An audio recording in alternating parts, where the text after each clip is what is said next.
I think the first is you need to work, depending upon how well you want to do, and particularly if you're starting a company, you need to work super hard. So what does super hard mean? Well, when my brother and I were starting our first company, instead of getting an apartment, we just rented a small office and we slept on the couch. And we showered at the YMCA, and we're so hard up we had just one computer. So the website was up during the day, and I was coding at night, 7 days a week, all the time. And I sort of briefly had a girlfriend in that period, and in order to be with me, she had to sleep in the office. So work hard, like I mean, every waking hour. That's the thing I would say, particularly if you're starting a company. And I mean, if you do simple math, you say like, okay, if somebody else is working 50 hours and you're working 100, you'll get twice as much done in the course of a year as the other company.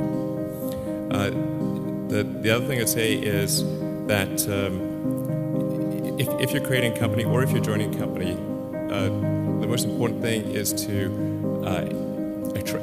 attract great people. So either join a group that's amazing, that you really respect, or if you're building a company, you've got to gather great people. I mean, all a company is a group of people that have gathered together to create a product or service.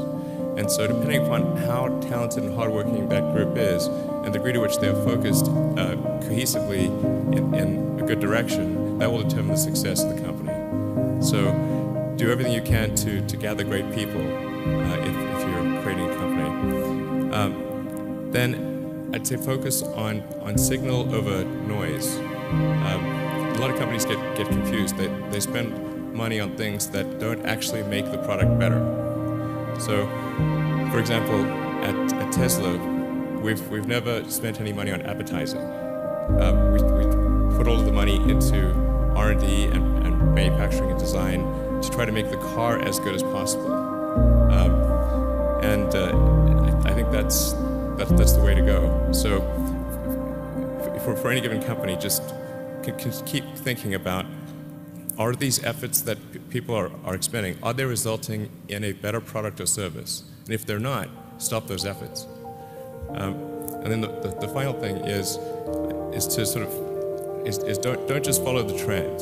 So you may have heard me say that it's good to think in terms of the physics approach or first principles, which is, rather than reasoning by analogy, you boil things down to the most fundamental truths you can imagine, and you reason up from there. And this is a good way to figure out if something really makes sense, or if it's just what everybody else is doing. It's hard to think that way. You can't think that way about everything. It takes a lot of effort. But if you're trying to do something new, it's the best way to think. And that framework was developed by physicists to figure out counterintuitive things like quantum mechanics. So it's really a powerful method. Anyway, so that's, and then I think that the final thing I would encourage you to do is, now is the time to take risk. You don't have, you don't have kids. Your obligations. Well, sorry. Probably don't have kids.